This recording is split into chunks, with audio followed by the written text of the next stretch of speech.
다음 소식입니다. 최근 비트코인의 가격 상승은 19개월 만에 39,000달러 선에 도달했으며, 이는 현물 ETF의 승인 기대감과 다양한 시장 요인들이 복합적으로 작용한 결과입니다.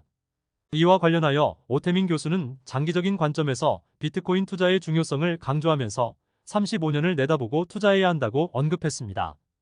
또한 최연만 회장은 비트코인의 가치와 향후 중앙은행의 CBDC 도입이 가상자산 시장에 미칠 영향에 대해 의견을 제시했습니다. 한편 비트코인과 함께 이더리움과 도지코인의 가격도 상승세를 보이며, 이는 투자자들의 강세 심리가 반영된 것으로 해석됩니다. 이러한 다양한 요인들은 암호화폐 시장의 동향을 이해하는 데 중요한 참고점이 됩니다. 다음 소식입니다. 제롬 파월 미 연방준비제도 패드 의장은 금리 인하 시점 예측에 대해 시기상조라고 지적하며, 현 상황에서 충분한 긴축 기조 달성 여부에 대해 자신 있게 말할 수 없음을 밝혔습니다. 그의 발언은 시장에서의 금리 인상 종료 및 내년 상반기 인하에 대한 기대감을 불러일으켰지만, 파월 의장은 필요한 경우 금리를 인상할 수도 있음을 시사했습니다. 이러한 발언에도 불구하고 미국 증시는 상승세를 이어갔으며, 특히 연준의 금리 인하 가능성이 커지면서 금 가격은 사상 최고치를 경신했습니다. 한편 미국 물가지표의 둔화 추세는 추가 금리 인상 가능성을 낮추는 요인으로 작용하였으며, 이에 따라 시장에서는 금리 인상 종료에 대한 기대감이 확산되었습니다. 다음 소식입니다. 캄보디아 프놈펜의 부동산 개발 사업에 투자하면 큰 수익을 낼 수 있다고 속여 920억 원대의 사기를 저지른 조직의 간부가 한국으로 송환되었습니다. 이 조직은 특히 노년층을 대상으로 하여 1230명의 피해자로부터 총 923억 원을 편취한 것으로 밝혀졌습니다. 그러나 실제 해당 부지는 건축 허가를 받지 않아 공사가 불가능한 허위 부동산이었으며, 비가 오면 물에 잠기는 습지대로 드러났습니다. 이 사건은 부동산 시장의 침체와 함께 국내 증권사들의 순이익 감소와 연관되어 부동산 관련 위험 노출액으로 인한 평가 손실이 영향을 미친 것으로 분석됩니다. 부동산 시장의 불안정성은 투자자들에게 경각심을 불러일으키며, 정부와 관련 기관의 철저한 시장 감독과 소비자 보호 조치가 필요함을 시사합니다. 다음 소식입니다. 수원 전세 사기 사건과 관련하여 정씨 부부에 대한 구속영장이 발부되었으며, 이에 대응하여 피해자들은 릴레이 1인 시위에 돌입했습니다. 이 사건으로 인해 전국적으로 전세 사기에 대한 우려가 커지고 있으며, 피해액의 규모가 700억 원에 달하는 것으로 추정됩니다. 이에 대한 대응으로 법무부 장관은 앞으로 전세 사기가 발생할 경우 최대 20년의 징역형에 처해질 수 있다고 경고했습니다. 한편 검찰은 전세 사기를 포함한 신유형 조직범죄에 대해 획기적인 중형을 적용하겠다고 발표했으며, 이는 4세대 조직범죄에 대응하기 위한 조치로 해석됩니다. 또한 이 사건의 여파로 전월세 수요가 소형 아파트로 옮겨가는 현상이 나타나고 있습니다. 다음 소식입니다. 젤렌스키 대통령은 겨울 전쟁이 새로운 국면에 접어들었다고 밝히며, 우크라이나가 계획에 차질이 있어도 결코 포기하지 않을 것임을 강조했습니다. 한편 한국은 첫 군사정찰 위성을 성공적으로 발사하여 우주전쟁 시대의 개막을 알렸으며, 이스라엘과 하마스 간의 갈등은 일주일간의 짧은 평화 후 다시 격화되었습니다. 이러한 긴장 상황에서 이스라엘은 가자지구 국경에 완충지대 설치를 제안했고, 국제적으로는 특급 호텔들이 크리스마스 케이크 시장에서 치열한 경쟁을 벌이고 있습니다. 이 모든 사건들은 현재 진행 중인 다양한 글로벌 이슈들의 복잡성과 중요성을 보여줍니다. 다음 소식입니다. 최근 유명 쇼핑몰들이 가짜 캐시미어에 이어 가짜 울 제품을 판매하며 소비자를 우롱한 사건이 발생했습니다. 전남 순천시의 순천만 가든마켓 주식회사가 전용 온라인 쇼핑몰을 개설하며 정원문화산업 발전과 관련 상품 및 서비스 확장을 목표로 삼았습니다. 이성을 잃은 쇼핑 좀비라는 표현이 등장하며 소비자들의 무분별한 소비 문화에 대한 우려가 제기되었습니다. 한편 유통업계는 다가오는 연말을 맞아 다양한 쇼핑 축제와 할인 행사를 진행하고 있습니다. 인터파크 쇼핑은 겨울 방한용품 판매가 전년 대비 크게 증가했다고 밝혔습니다.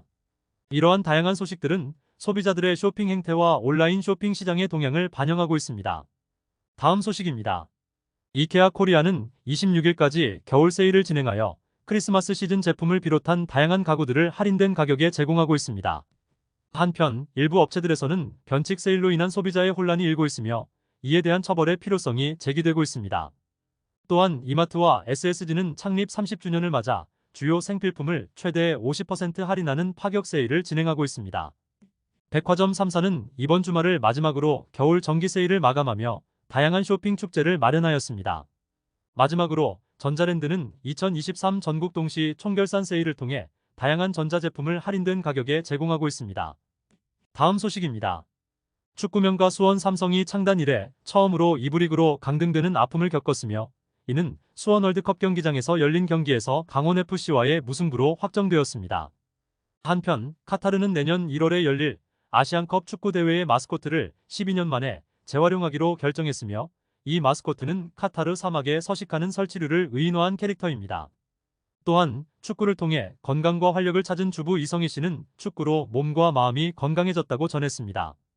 프로축구 대전 하나시티즈는 이민성 감독과 재계약을 체결, 내년 시즌에 대한 기대감을 높였습니다. 마지막으로 충남 아산FC는 김현석 감독을 새로운 사령탑으로 선임하며 이길 수 있는 축구를 펼칠 것임을 밝혔습니다.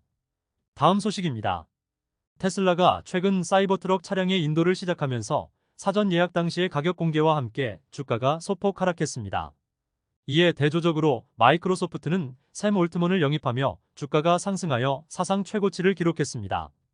올트먼의 합류는 뉴욕 월가에서도 긍정적으로 평가되어 마이크로소프트의 추가 주가 상승이 예상됩니다.